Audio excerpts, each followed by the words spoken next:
हाँ तो प्यारे बच्चों नमस्कार, स्वागत है आप सभी का बिहार विद्या ऑनलाइन क्लासेस में। मेरे प्यारे बच्चों, इस वीडियो में मैं आप सभी को सामाजिक विज्ञान से जो भी गेस प्रश्न है, सब्जेक्टिव गेस प्रश्न जो कि आपके परीक्षा में डायरेक्ट पूछे जाएंगे, वो मैं लेकर हाजिर हूँ। तो प्यारे बच्चों, बिल्कुल स्किप मत कीजिएगा, वीडियो को बिल्कुल छोड़कर मत भागिएगा, पूरा देखिएगा, यही आपके परीक्षा में पूछे जाएंगे। ठीक है बच्चों, तो पहला प्रश्न मैं आप सबके बीच लेकर आ रहा हूँ, ये वाला। पहला प्रश्न है क्या, बिहार में छात्र आंदोलन के प्रमुख कारण बताना है। बिहार में छात्र आंदोलन के प्रमुख कारण क्या थे? तो साथियों, प्रश्न का उत्तर आपको देते चलना है आप लोगों को। ध्यान दीजिए, कह रहे कि वर्ष 1977, 1971-72 ईस्वी के बाद, वर्ष 1971-72 के बाद, वर्षों के बाद देश की सामाजिक अर्थव्यवस्था, सामाजिक आर्थिक दशा में कोई सुधार नहीं हुआ था। बांग्लादेश से आए शरणार्थियों के चलते अर्थव्यवस्था और लड़खड़ा गई। अंतर्राष्ट्रीय बाजार में तेल की कीमतों में अप्रत्याशित वृद्धि ने भारत की आर्थिक संतुलन को असंतुलित कर दिया। आर्थिक स्थिति को क्या कर दिया? असंतुलित कर दीजिएगा। 1972-73 ईस्वी में मानसून की असफलता के चलते पूरे देश में कृषि पैदावार में काफ़ी कमी आई। कृषि पैदावार में काफ़ी कमी आई। परिणाम से पूरे देश में असंतोष का माहौल था। मार्च 1974 ईस्वी में प्रदेश में बेरोजगारी और भ्रष्टाचार एवं खाद्यान्न की कमी तथा कीमतों में अप्रत्याशित वृद्धि के चलते बिहार के छात्रों ने सरकार के विरुद्ध आंदोलन छेड़ दिया। बिहार के छात्रों ने अपने आंदोलन की अगुवाई के लिए जयप्रकाश नारायण को क्या किया? आमंत्रित किया। यही जो थे कुछ प्रमुख कारण थे जो कि बिहार में छात्र आंदोलन के थे। ठीक है, क्वेश्चन नंबर 2 कह रहा है क्या? क्वेश्चन नंबर 2 कह रहा है, ध्यान से सुनिए, सांप्रदायिकता एवं धर्मनिरपेक्ष में क्या अंतर है? साथियों समझेंगे, सांप्रदायिकता जब हम कहते हैं कि संप्रदाय का निर्माण धर्म ही करता है, सांप्रदायिक राजनीति का जन्म होता है, इस अवधारणा पर आधारित सोच ही सांप्रदायिकता है। धर्मनिरपेक्षता अनेक धर्म है। संविधान द्वारा किसी भी धर्म को विशेष राज्य का विशेष दर्जा नहीं दिया जाना ही धर्मनिरपेक्षता है। ठीक है साथियों, चलो क्लियर, ये हो गया। अगला है पबू, अगला क्वेश्चन लिए हमने ग्राम पंचायत के 2 कार्य। ग्राम पंचायत के 2 कार्य, ग्राम पंचायत के विकास के लिए वार्षिक योजना, वार्षिक बचत बनाना। दूसरा कार्य सार्वजनिक संपत्ति का अतिक्रमण से मुक्ति करना, अतिक्रमण हटाना। चलिए क्वेश्चन नंबर 12, क्वेश्चन अगला क्वेश्चन है हम लोगों का दीर्घोत्तरीय प्रश्न का अगला क्वेश्चन। देखिए क्या कर रहा, सत्ता की साझेदारी से आप क्या समझते हैं? सत्ता की साझेदारी से आप क्या समझते हैं? सत्ता की साझेदारी एक नीति जिसके अंतर्गत देश के शासन में समाज के सभी प्रमुख समूहों को सत्ता का एक अस्थायी भाग प्रदान किया जाता है। जातीय तथा सांस्कृतिक विभिन्नताओं के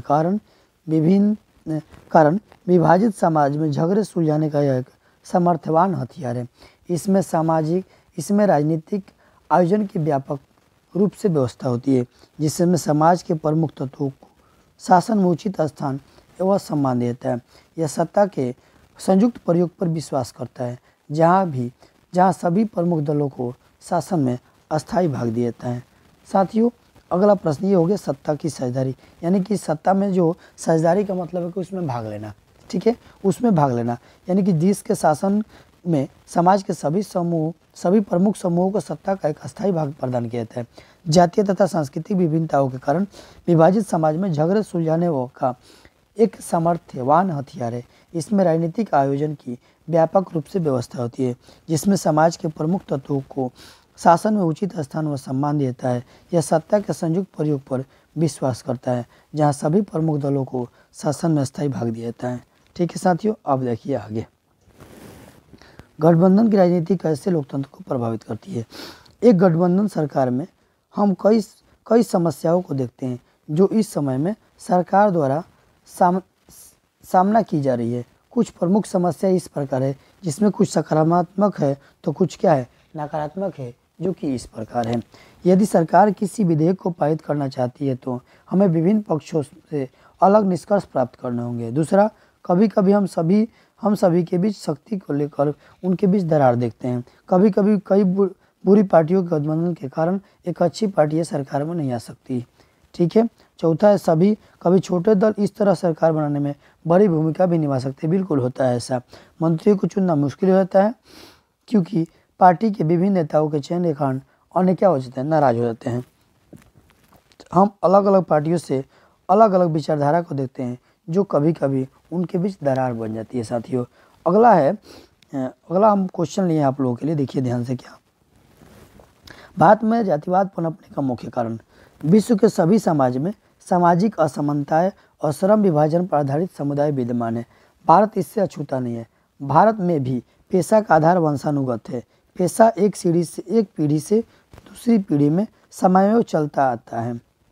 पेशे पर आधारित सामुदायिक व्यवस्था ही जाति कहलाती है। यह व्यवस्था जब अस्थायी हो जाती है तो श्रम विभाजन का अतिवादी रूप चलता है। यह एक खास अर्थ में समाज में दूसरे समुदाय से भिन्न हो जाता है। इस प्रकार समाज के वंशानुगत पेशा पर आधारित समुदाय, जिसे हम जाति कहते हैं, की स्वीकृति रीति रिवाज से की जाती है। उनकी पहचान एक अलग समुदाय के रूप में होती है और इस समुदाय के सभी व्यक्तियों का एक या मिलता जुलता पेशा होता है। उनके बेटे बेटियों की शादी आपस में समुदाय में होती है तथा खान पान भी क्या होता है, समुदाय में ही होता है। ये हो गया कुछ हम लोगों का भारत में जातिवाद पनपने का प्रमुख कारण। ठीक है बच्चों, तो मैं सामाजिक विज्ञान का जो हम लोग का राजनीतिक शास्त्र से, इससे मैंने आपको दीर्घोत्तरीय जो भी प्रश्न आपकी परीक्षा में पूछे जाएंगे उनसे मैंने आप लोगों को लगभग जो भी प्रश्न है मैंने दे दिया है। ठीक है, अगले वीडियो में मैं आपको जो अर्थशास्त्र वाला ये भाग बच गया हम लोग का, अर्थशास्त्र को मैं क्वेश्चन दूंगा। ठीक है बच्चों, चलो अर्थशास्त्र और जो आपदा प्रबंधन से क्वेश्चन पूछेगा वो दूंगा। तो मेरे साथियों, आप सबको ये PDF लेना हो तो मुझे व्हाट्सअप करेंगे। इसका मैं आप लोगों को नंबर दे दे रहा हूँ, व्हाट्सअप नंबर। इस पर आप लोग व्हाट्सअप ग्रुप ज्वाइन कर लीजिएगा। ठीक है, 9955613298 इस नंबर से आप लोग पर व्हाट्सअप कीजिएगा और आप फ्री PDF प्राप्त कर लीजिएगा। ठीक है बच्चों, मिलते हैं नेक्स्ट वीडियो में, तब तक के लिए जय हिंद।